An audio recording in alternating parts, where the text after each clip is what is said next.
What's up, friends? I am so excited because we have the solar eclipse coming on April 8, 2024. If you're watching this in the future, just like, hey, the solar eclipse is going to happen again and again. So this is relevant for any time we have a solar eclipse. Today, I want to share with you how I would teach the solar eclipse in my classroom. To share a little backstory with you, back in 2017, we had a solar eclipse and the zone of totality went right next to us in North Carolina. Like, we were super close to it. So we had an almost total solar eclipse, but it was actually kind of a partial. The other thing is it was the week before school started for my district. So I didn't actually get to have my students in the classroom at that time. But I used this lesson later in the school year where we actually had our science Olympiad team studying for astronomy. They had to do astronomy tests and stuff like that and learn about different types of eclipses. I pulled out this lesson that I had created and used it for the kids studying. I share that with you to say that this has been tested. It is so much fun and it is such a hands-on, great approach for teaching your student or your kids about the solar eclipse. So let's get started. By the way, make sure you hit that subscribe button. I would love to know, what standards do you use to teach science? So comment below and tell me what standards you use in your school district. To start this lesson, I like to talk to my students about what do we already know about an eclipse. I don't tell them anything about it. I just simply want to collect information and know what they already know about it. It's kind of neat because during this time, they actually tend to teach each other, but not only that, you can also identify any misconceptions that they might have about solar eclipses during this time of conversation. Now, you could use an interactive whiteboard to chart everything that they're saying, or you can use a post-it note and have students write their thinking on a post-it note and paste it on an anchor chart, or you could just simply sit in a circle and talk about it. It's really up to you, and you know your kids best. So the next thing that I do is I give my students a little mini book. I love the mini book. They're just hands-on practice, and I give my students the mini book in the morning as part of their morning work to cut and staple together. Now for my second graders, I don't really let them staple it, so I'll stand at the door with a stapler. When they've got it, I'll check their pages and staple it for them while I welcome all the other kids into the classroom. In third grade, they're a little bit better with a stapler, but it's really up to your discretion. You know your kids better than I do. But of course, I've created the option where you don't have to have a stapled mini book if you just rather have a one-page print and done.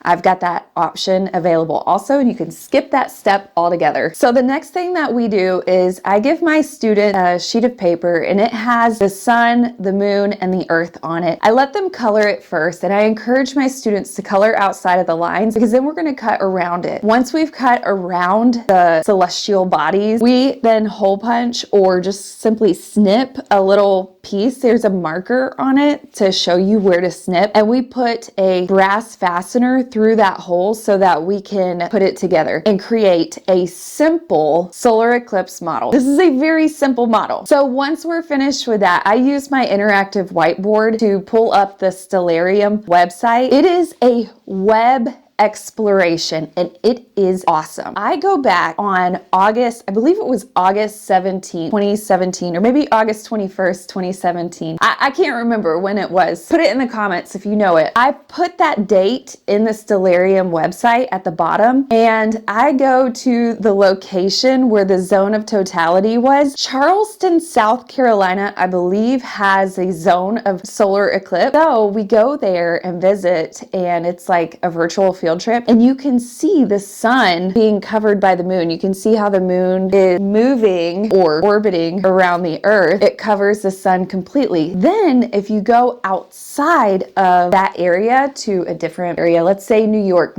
if you go there, you're going to see a partial solar eclipse. So then you can start seeing the differences in what it may look like based on where you are in the world. Now, after we played around with the Stellarium website and we've gone places interfaces with it. Then we go back to looking at our miniature solar eclipse model, the simple model. I love this model because it is such a simple way to illustrate how all of the celestial bodies align. But there are some common misconceptions that can happen by looking at that simple model. The first thing I ask is, well, is the Earth rotating? Is the moon rotating? Are we orbiting the sun? Is the moon orbiting the Earth during this time? Is this an accurate model? So these are the types of discussion questions that we talk about after looking at this simple model. And don't worry, if you don't have a clue what to ask your students, I've created a whole list of discussion questions that you can use to ask your students. After we've explored on the Stellarium website, then we read. And this is where we read the mini book or the one page about the different types of solar eclipses. Along with the reading passage, I also have posters as a visual for students who may need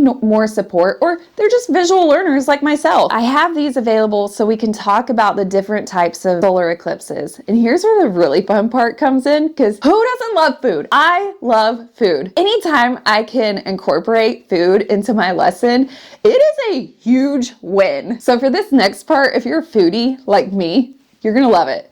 We use Oreos. I give my students about 4 Oreos. And the reason why is because you are going to have some break. You have the individually wrapped pack. I think there's 6 Oreos in that. I could be mistaken, but you can pass those out too. The more, the merrier, just not too much because you don't want to get them too hyped on sugar. So you need a paper plate. You'll take this modeling sheet that I've provided. Students take a craft stick and gently scrape off the filling, the white filling of the Oreo, and then they use that to create their clay, their modeling clay. That filling part represents the sunlight. And so what they're going to do is they're going to take 3 pieces, and if their Oreo breaks, like, it's totally fine. It's cool. Just let them know, hey, it's cool. If that piece breaks off, put your Oreo together and you're good. And then you're going to use the filling to model the different types of solar eclipses. So they're going to model a partial solar eclipse, a total solar eclipse, and an annular solar eclipse. The difference between the annular and the total solar eclipse is that the annular is the moon doesn't actually revolve in a perfect circle or orbit around the Earth in a perfect circle. It actually forms more of an ellipse. So when it's on that further side, it's a little bit further away from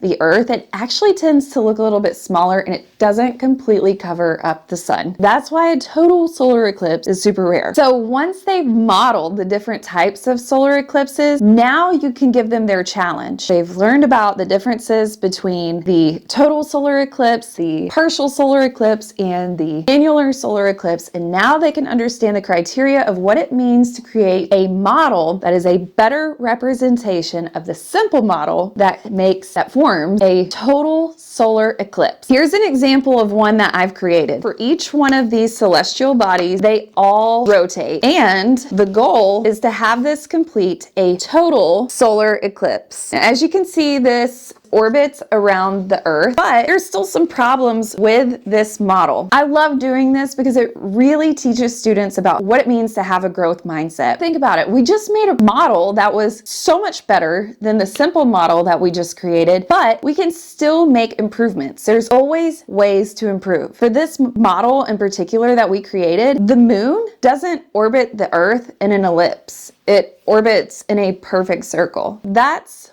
one problem. Also, none of the celestial bodies are true to scale. If we made it true to scale, the sun would have to be 91 times larger than that actual paper, and the moon would have to be a lot smaller. Not only that, but our straws would have to be like super duper long, right? It'd take up this whole room. On the final part of this activity, students then evaluate their model, and it's a great self-reflection. Now, you can do this sim challenge in partners or small groups of 3. I'd say no more than 3, but you can also do it independently too, which is great if you are a homeschool parent. I hope you check out this solar eclipse activity. This is in my TPT shop. I'm going to link the resource in the description below. If you want to create a reading lesson plan instead to use for the read aloud, I've got a full small group lesson plan with additional vocabulary activities for students to practice, so you can integrate it into your literacy centers. There's writing, a whole small group lesson plan available for you. Hey, thanks so much, and I'll see you next time.